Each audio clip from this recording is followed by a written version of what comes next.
स्वागत है आपका हमारे चैनल में। मैं रानी गुप्ता आपके साथ और बड़ी खबर सामने आई है। आपको बता दें कि ये नया खुलासा हुआ है मीडिया रिपोर्ट के मुताबिक कि 2014 के लोकसभा चुनाव से पहले कांग्रेस सरकार ने यानी कि मनमोहन सिंह ने 123 सरकार की प्राइम प्रॉपर्टीज को वक्फ बोर्ड को सौंप दिया।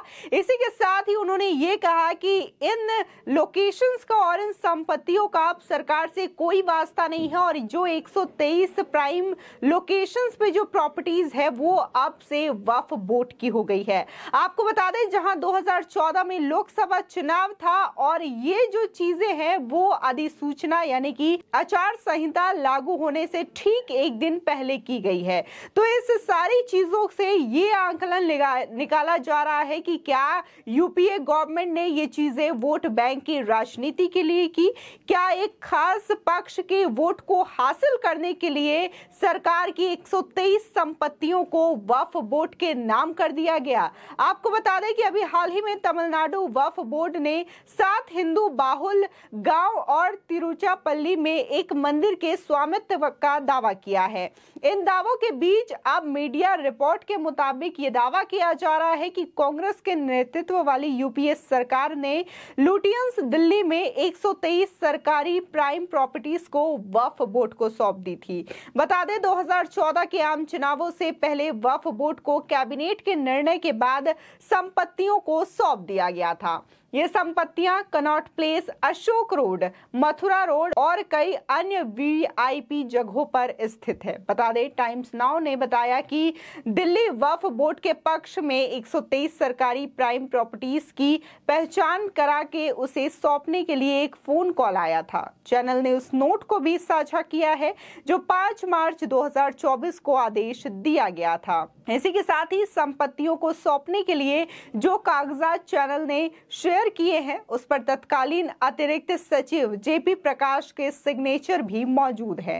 साथ ही नोट में यह भी लिखा था कि भूमि और विकास कार्यालय यानी कि एलएनडीओ और दिल्ली विकास प्राधिकरण यानी कि डीडीए के नियंत्रण में दिल्ली में 123 संपत्तियों की अधिसूचना दिल्ली वक्फ बोर्ड को वापस करने की इजाजत देता है।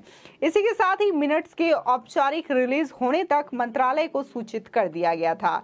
यानी कि सीधे तौर पर जहां तमाम पार्टीज ये तैयारियां कर रही थी कि कैसे अपनी ताकत लोकसभा चुनाव में झोंका जाए, तमाम पार्टियां रैली कर रही थी, लोगों को संबोधित कर रही थी, अपने घोषणा पत्र रिलीज कर रही थी ताकि वोट मांगा जा सके। लोगों के बीच में वो जा रहे थे वोट मांगने के लिए और इस दौरान यूपीए गवर्नमेंट ने एक नया प्लान तैयार किया और इसके तहत 123 जो प्राइम लोकेशंस पे प्रॉपर्टी रही सरकार की उसको वक्फ बोर्ड के नाम कर दिया ताकि वहां से वोट मिल सके। यानी कि सीधे तौर पर ये वोट बैंक की राजनीति का ही एक नया तरीका था, ऐसा कहा जा रहा है।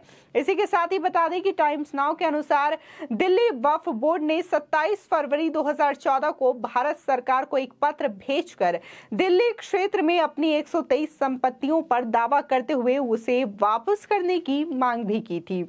वक्फ बोर्ड का पत्र मिलने के बाद कैबिनेट ने संपत्तियों को वापस करने का प्रस्ताव पास कर दिया। इसके बाद एक गुप्त नोट जारी कर संपत्तियों को वापस करने की प्रक्रिया शुरू कर दी गई। बता दें साथ ही न्यूज चैनल ने यह दावा किया है कि कांग्रेस के नेतृत्व वाली यूपीए सरकार ने माना है कि 123 संपत्तियां दिल्ली वक्फ बोर्ड की थी। इसके साथ ही बोर्ड से एक नोट प्राप्त करने के बाद उस पर अपना दावा वापस लेने का फैसला किया गया है।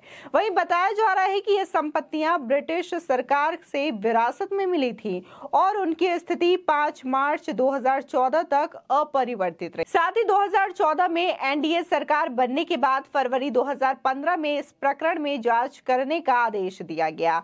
एनडीए सरकार ने अपनी पूर्ववर्ती सरकार के आदेश की जांच शुरू करा दी। बता दें विश्व हिंदू परिषद ने यूपीए सरकार के आदेश के खिलाफ हाईकोर्ट का दरवाजा भी खटखटाया।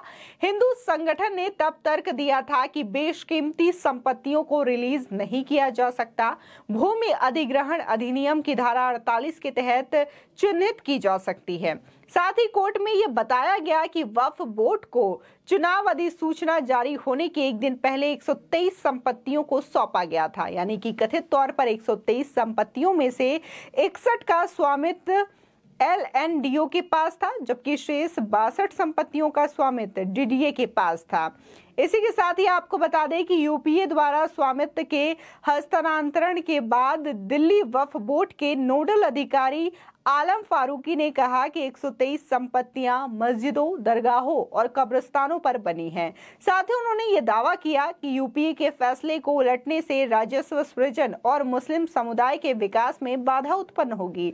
फारूकी ने कहा कि वक्फ संपत्तियों से होने वाले राजस्व का उपयोग समुदाय के कल्याण के लिए किया जाता है। केवल कुछ मुट्ठी भर खाली जमीन है और इनमें से अधिकांश पर कब्जा कर लिया गया है। बता दें, स्वामित्व अधिकारों से हमें आक्रमण हटाने की मदद मिलेगी, ये भी उनका कहना है। साथ ही उन्होंने कहा कि स्वामित्व वाले भूमि से हमें अतिक्रमण हटाने में मदद मिलेगी। इसी के साथ ही बता दें, मई 2016 में भाजपा सरकार द्वारा JR आर्यन नामक एक सेवानिवृत्त दिल्ली उच्च न्यायिक सेवा के अधिकारी की एक जांच समिति का गठन किया गया था। इसे 6 महीने की अवधि के भीतर रिपोर्ट जमा करने का काम सौंपा गया था। वहीं जून 2017 में इसी के साथ ही समिति ने सिफारिश की कि 123 संपत्तियों पर अंतिम निर्णय दिल्ली वक्फ आयुक्त द्वारा लिया जाना चाहिए। एक अधिकारी ने बताया कि JR Aryan committee denotification के मूल मुद्दों की जांच करने में विफल रही कि क्या संपत्ति वास्तव में वक्फ बोर्ड की थी। समिति ने सुझाव दिया कि DDA और LNDA समाधान के लिए आयुक्त के साथ मामले को उठाए।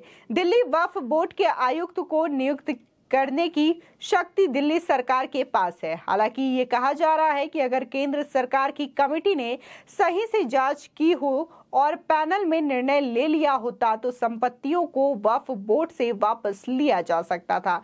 यानी कि कैसे 2014 के इलेक्शन से ठीक पहले वोटों की राजनीति कांग्रेस के द्वारा की गई, तुष्टीकरण की राजनीति कांग्रेस के द्वारा की गई और कांग्रेस ने ही 123 प्राइम जो प्रॉपर्टीज रही सरकार की उसको वक्फ बोर्ड के नाम कर दिया। इसी के साथ ही बाद में जब इसको लेकर के NDA सरकार के द्वारा जांच शुरू करवाई गई और इसमें समिति का गठन भी किया गया था, इसको लेकर के अब वक्फ बोर्ड ये मांग कर रही है कि ये प्रॉपर्टी उनकी है और उनको ये प्रॉपर्टी लौटा देनी चाहिए।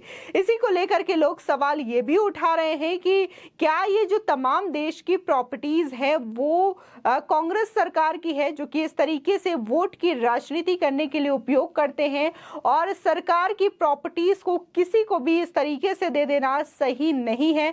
जिस तरीके से बार बार ये आरोप लगाया जाता है बीजेपी पर कि बीजेपी ने रेलवे बेच दिया, एयरपोर्ट बेच दिए, तमाम आरोप लगाए जाते हैं, लेकिन अगर देखा जाए तो कांग्रेस पार्टी ने कैसे अपने वोट बैंक में इजाफा करने के लिए 123 जो सरकार की संपत्तियां हैं उसे सीधे तौर पर वक्फ बोर्ड के नाम कर दी गई। इसी के साथ ही उनका यह भी कहना है कि भारत की जो तमाम प्रॉपर्टीज है, भारत की जो जमीनें हैं वो ब्रिटिश सरकार की विरासत थी, इसलिए उन्हें इस तरीके से कदम उठाया और ये जो तमाम संपत्तियां है उसको वक्फ बोर्ड के हवाले कर दिया। हालांकि ये बड़ा खुलासा माना जा रहा है जिस तरीके से मीडिया रिपोर्ट से ये दावा करती है, टाइम्स नाउ जो दावा करती है। फिलहाल आपकी इस खबर पर क्या राय है हमारे कमेंट सेक्शन में जरूर बताएं। आगे की और भी अपडेट के लिए चैनल को सब्सक्राइब करना ना भूलें।